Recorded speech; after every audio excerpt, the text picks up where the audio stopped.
عمران خان نے آخر کار معافی مانگ لی اور کس بات کے اوپر؟ علی محمد خان اور شریار افریدی کی رہائی کی خبریں اور ان کی دلیری، سائفر ایک حقیقت کیسے ہے اور عمران خان سائفر میں قوم کے سامنے سچے کیسے ثابت ہو چکے، اس کے بارے میں تفصیل سے بات کریں گے۔ آفیشل سیکرٹ ایکٹ کے اندر ترامیم جو تھی وہ کیوں کی گئی اور اس کے فوائد اور نقصانات کس کے لیے ہیں، آج کی گورکھ دھندا میں ان نکات کے اوپر آپ سے بات کریں گے۔ السلام علیکم، آپ دیکھ رہے ہیں گورکھ دھندا، ابرار قریشی آپ سے مخاطب ہوں۔ سب سے پہلے ہم بات کریں گے کہ سائفر ایک حقیقت کیسے ہے اور عمران خان سائفر کے معاملے میں سچے کیسے ہیں، چاہے وہ جلسوں میں باتیں کی،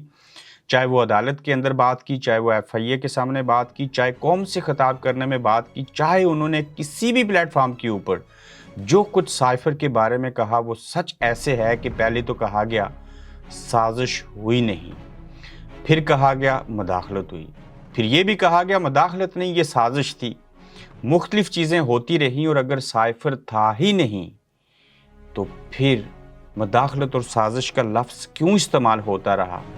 اور عمران خان سائفر کے معاملے کے اندر اس لیے سچے ہیں کہ سائفر کو مانا جاتا ہے آیا، سائفر کو سب تسلیم کرتے ہیں کہ امریکہ کی مداخلت کی وجہ سے یہ چیزیں ہوئیں۔ پھر عمران خان کو قومی سلامتی کمیٹی کے اجلاس میں تمام لوگوں کے سامنے انہی ہی کے بلائے ہوئے اجلاس کے اندر کہہ دیا گیا کہ آپ یہ جو یوکرین کی وار ہے اور رشیا کا جو آپس میں معاملہ ہے، اس کے باوجود آئی ایم ایف کے معاملات ایک سائیڈ پہ رکھیں اور آپ چلے جائیں روس۔ جب گئے اور عمران خان کے خلاف اس چیز کو جنہوں نے اجازت دی اس کو استعمال کیا گیا، اور پھر ڈونلڈ لو اور پھر امریکہ کے اندر جو سفیر تھے پاکستان کے، انہوں نے شاہ محمود قریشی کو بتایا، پھر وہاں سے بات جنرل سیکرٹری کو پتہ چلی، پھر ڈیپٹی سپیکر اور سپیکر کو پتہ چلی، پھر وہی سائفر جو تھا اس کو chief justice of Pakistan supreme court کو دے دیا گیا۔ جب یہ ساری چیزیں ہوئی تو پھر یہ سوال اٹھتا ہے کہ سائفر اگر نہیں تھا تو پھر کیس بنتا ہے کہ عمران خان نے غلط کیا، جو قومی سیکرٹ ایکٹ ہوتا ہے کسی ملک کا، اس کی انہوں نے خلاف ورزی کی۔ تو جب مان لیا گیا تھا کہ سائفر ہے، وہ چیف جسٹس کے پاس موجود ہے، ساری چیزیں ہیں، تو پھر معاملہ کیا ہے؟ معاملہ یہ ہے کہ عمران خان کے اس بیانیے کو توڑنا ہے جو جڑ چکا تھا، جس کو عوام سمجھ چکے تھے، اور یہ بتانا ہے کہ سائفر نہ تو سرے سے تھا اور نہ ہی ہے، اور اس کو عمران خان نے پولیٹیکل پوائنٹ سکورنگ کے لیے استعمال کیا۔ اس سارے عمل کے دوران ایک بڑا تضاد کیا دیکھنے کو ملا، ماضی میں بھی حکومتیں ختم ہوتی رہیں اس طرح سے، لیکن حال میں عمران خان کی حکومت کو جب ختم کیا گیا تو عمران خان چونکہ کرپٹ نہیں تھے، حرام نہیں کھاتے تھے، بزدل نہیں تھے، تو انہوں نے ان چیزوں کو سامنے لایا، اور پہلے جو لوگ تھے وہ خاموش ہو جایا کرتے تھے۔ نو ڈاؤٹ کہ میاں صاحب نے گجرانوالہ کے جلسے میں آرمی کے جو سپہ سالار تھے، آرمی چیف اور D G I S I general Faiz Hameed اور جنرل باجوہ کا نام لے کے کہا تھا کہ انہوں نے ہماری حکومت ختم کی اور سارے معاملات ہوئے۔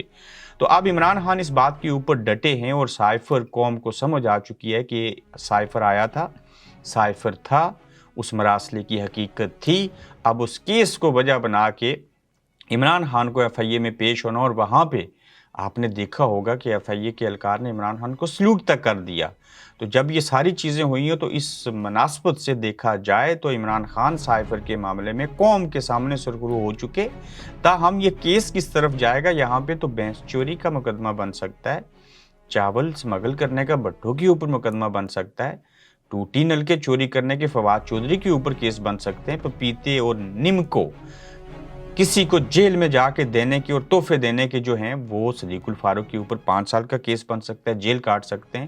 اس ملک کے اندر جہاں پہ بھینس چوری کا مقدمہ بن سکتا ہے وہاں پہ سائفر کی کیا حقیقت؟ تو پھر کہاں گیا توشہ خانہ، ٹیرین جیڈ کیس، القادریہ ٹرسٹ والا کیس، یہ ساری چیزیں جو تھی جب آپ اس میں ناکام ہوتے گئے تو اس کے بعد آپ کو یہ سائفر یاد آ گیا۔ تو یہ سائفر کے معاملے کے اندر عمران خان جو ہیں انہوں نے حقیقت بتا دی اور اس میں وہ سرخرو ہیں۔ پھر دیکھیے کہ عمران خان نے معافی مانگی کس بات کے اوپر؟ جو کہا گیا کہ آپ کے سیکیورٹی گارڈ نے، صحافی نے سوال کیا کہ اس نے بدتمیزی کی اور ایسے کی اور ویسے کی، اور 100 سیڑھیاں اترتے ہوئے عمران خان نے صحافی کو یہ جواب دیا کہ میں اس کے اوپر آپ سے معافی مانگتا ہوں، معافی مانگنے والا بڑا ہوتا ہے۔ تو جب عمران خان نے یہ معذرت کر لی تو اس کے بعد تو صحافی نے کوئی سوال نہیں کیا، حالانکہ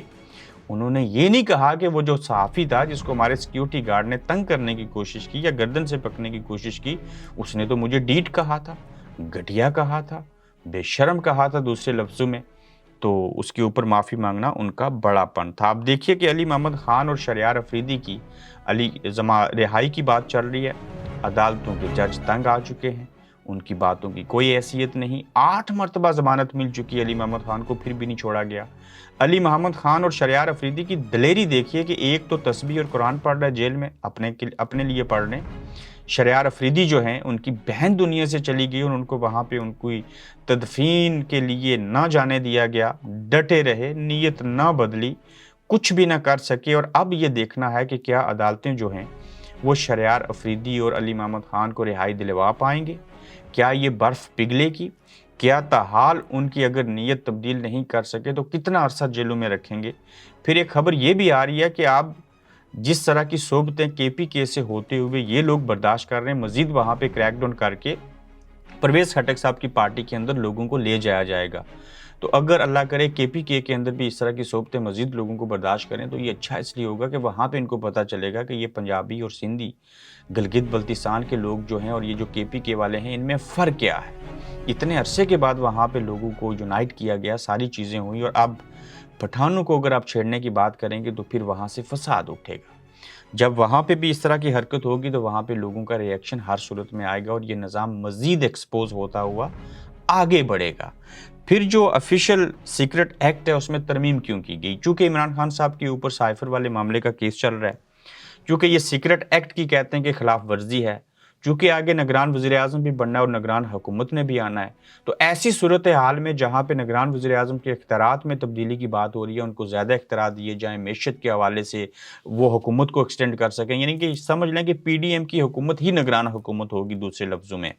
وہاں پہ یہ بھی مسئلہ ہے کہ ٹیکنوکریٹ آئے گا یا سیاستدان آئے گا، چونکہ سیاستدان تو پی ڈی ایم والے اور پیپلز پارٹی والے اس لیے لانا چاہ رہے ہیں کہ اب اسٹیبلشمنٹ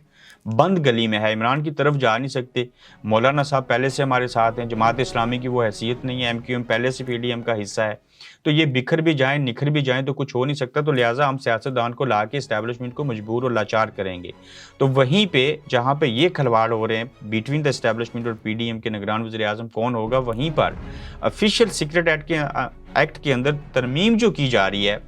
یہ عمران خان کے لیے کی جا رہی ہے، چونکہ سائفر کے معاملے کو وہ سمجھتے ہیں کہ سیکرٹ ایکٹ کی جو آفیشیل سیکرٹ ایکٹ ہوتا ہے اس کی خلاف ورزی کی ہے اور اس کے اوپر آرٹیکل 6 لگتا ہے اور اس کی سزا ہے، بہت بھیانک قسم کی سزا ہے، لیکن ثابت کرنا ہے پہلے تو پھر سزا ہونی ہے اور پھر اس کے بعد جیل جائیں گے، پھانسی لگائیں گے، جو بھی چیز کریں گے۔ مگر یہاں پہ ان سیاستدانوں کو یہ بات ذہن نشین